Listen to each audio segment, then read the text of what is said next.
말이 좀 기니까 제가 질문을 한 번 해드릴게요. 우선 이 한미 극우가 연대에서 의회 브리핑이라는 행사를 했다는데 이게 어떤 행사입니까?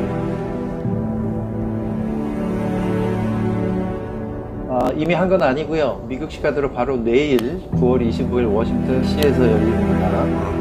보통은 의사당 건물 내에서 하는데 아마도 거기까지는 허가를 못 받은 것 같고요. 근처에 있는 공산주의 희생자 기념재단 건물에서 열립니다. 주최는 잘 아시는 애니첸, 이 설립자이자 회장인 한국보수연합 CPEC 코리아이고요.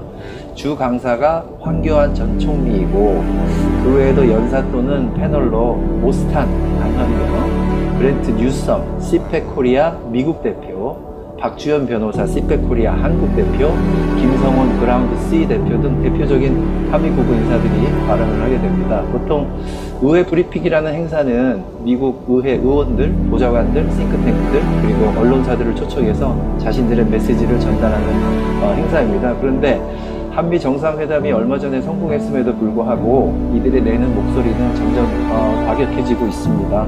6.3 대선은 중국이 개입한 가짜 선거였다.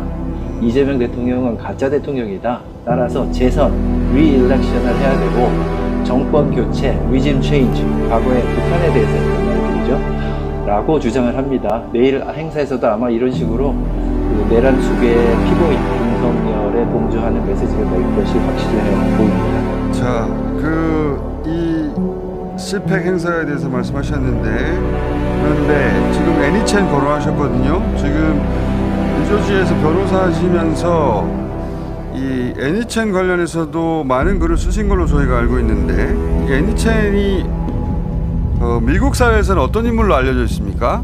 교민들 사이에서? 교민들 사이에서는 일단 미국 정계에서는 한국계 중에서 정치인 후원금을 가장 많이 기부하는 큰 손으로 알려져 있고요. 데이터를 보면 최근 2년 동안 842회 정치 후원금을 냈을 정도입니다. 그리고 아시다시피 본인 집이 하와이에서 가장 비싼 1억 불에 팔리기도 해서 지역 시민의 만족도 있고요. 부동산 개발 회사를 200억대 규모로 운영하는 것으로도 알려져 있습니다. 심지어 가족들이 세운 비영리 단체의 평균 잔고액만 해도 300만 불이 넘습니다. 그리고 아시다시피 윤석열을 4번, 그리고 김건희를 2번 만났고요. 그 다음에 애니첸이 했던 가장 유명한 말들이 있죠. 김건희의 고통은 나의 고통이다. 윤석열의 구속은 불법이다. 이를 미국에 알리는 게 나의 책임이다. 대한민국은 지금 공산화의 위기에 있다. 그리고 어떻게 보수운동을 시작하게 되었냐라고 묻는 질문에 한마디로 박정희의 딸 박근혜가 탄핵되고 감옥 가는 것을 보고 충격을 받아서 시작하게 되었다라고 답했어요. 이거는 뭐 70년대 박정희 군사독재 시절에 많이 듣던 무찌르자 공산당, 때려잡자 김땡땡 라는 공산당의 실화의 수준의 세계관을 가지고 있다고 봅니다. 그 인터뷰 내용은 저도 봤는데, 그런데 이제 그렇게 그 말을 고지고대로 들으면 정치적 이유 때문에 시작한 것으로 보이지만 실제로는 경제적 동기가 있다. 그게 핵심이 그 원자력 사업이다. 이런 탐사 보도가 미국에서 났던 거를 제가 본 적이 있는데, 이 원자력 사업 관련해서 아시는 말 좀 알려주십시오. 맞습니다. 저도 매일 뉴스공장 듣고 있는 애청자인데요. 감독님께서 여러 차례 언급하신 적도 있는 매우 핵심적인 질문이라고 봅니다. 이와 관련해서 가장 중요한 자료는 방금 언급하신 2022년 엘링텍 미국 필시 연구소 선임고문이 더 네이션에 기고한 탐사 보도입니다. 제목부터 의미심장하죠. 끝나지 않은 한국 전쟁을 위해 싸우는 미지의 신흥 제국이었고요. 부제목은 한반도에서 갈등을 조장하는 돈을 따라가면 모든 길은 흑원로로 한다였습니다.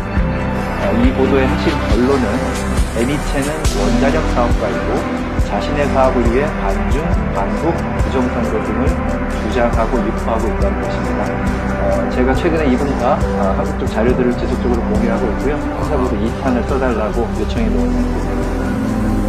저도 이제 이 기사를 보고야 그렇구나 알게 됐는데, 애니첸이 그 소형 원자력 사업에 깊숙이 관여해 있고 그 사업을 한국과 연계해서 한 어떤 사업 구상 혹은 실제 계획이 있나 보죠. 그렇게 보이죠. 예, SMR과 물론 관련이 있다고 생각되고요. 그 최대의 경쟁자가, 잠재적 경쟁자가 중국이라고 하는 사실이 아하. 이분이 왜 반중 협중을 외치는가라고 하는 것에 대한 설명이 되고요. 제가 발견한 중요한 두 가지의 사실이 있는데요. 애니첸이 아시다시피 IP3 인터내셔널 그리고 얼라이드 뉴클리어라는 원전 기술 개발 및 로비 회사의 고위 간부직을 맡고 있습니다. 원전 기술보다는 제 생각에는 로비 회사 성격이 훨씬 더 강하다고 생각되는데요. 놀라운 사실은 IP3가 가는 곳마다 한전, 캡코가 간다는 사실이에요. 2019년도 사우디 원전 사업과 관련해서 미 의회에 큰 스캔들이 일어나서 의회 보고서가 나와 있고요. 금년 1월에 그 폭로됐다시피 한전과 웨스팅하우스 간의 거의 뭐 매국적인 노예 계약, 거기에도 IP3가 개입했을 가능성이 매우 높다고 봅니다. 그래서 이 부분은 의회 자료가 거의 한 6만 페이지에 달하고 워낙 방대해서 추후에 더 따로 말씀드릴 기회가 있으면 좋겠습니다. 그리고 요사는 요사한 대로 다시 한번 다루기로 하죠. 그러니까 지금 말씀대로라면 이명박 원전 사업 한켠에 이 애니첸의 이름이 항상 들어가 있다 이렇게 봐도 되겠는데 그죠? IP3가 들어가 있는 것은 확실하고요. 네. 거기에 애니첸이 들어가 있을까는 저희가 좀 더 탐사를 해봐야 되겠습니다. IP3 인터내셔널의 임원이었던 건 맞죠? 현직도 매우 고위직 임원이고요. 정확하게 언제부터 고위직 임원을 맡았는지를 좀 저희가 밝혀내야 될 부분인 것 같습니다. 알겠습니다. 이 사안에 대해서 오래전부터 관심을 가지고 추적해 오신 걸로 알고 있는데 이 시펙 코리아의 목표를 어떻게 이해하고 계십니까? 두 가지라고 생각되는데요. 하나는 정치적 이념적인 이유이고요. 그래서 반공, 반중을 내세우고 있고요. 그리고 자기들이 원하는 정권을 언제든지 세울 수 있다라고 하는 좀 교만함도 가지고 있는 것 같고요. 두 번째는 이제 경제적 이윤적인 이유인데 이 부분은 제가 이렇게 말씀드리고 싶습니다. 만약에 정말 상상하고 싶지도 않지만 윤석열과 김건희가 내란에 성공했다면 한국의 원전 사업과 또 무기 수입 관련한 막대한 이익의 최대 지분을 과연 누가 차지했을까? 저는 여기에 해답이 있다고 생각합니다. 이거 수사 대상인 것 같은데 지금 오늘은 그러면 한 가지 질문 더 하고 오늘 마치고 이 극우 한미 극우가 직접 연결되는 과거에는 이런 적은 없었는데 직접 연결되기 시작했잖아요. 이걸 어떻게 대처해야 될까요? 이제 장기적인 대처와 단기적인 대처를 짧게만 말씀드리면 장기적인 대안은 결국 민주주의와 평화입니다. 우리 자랑스러운 대한민국 국민들 유엔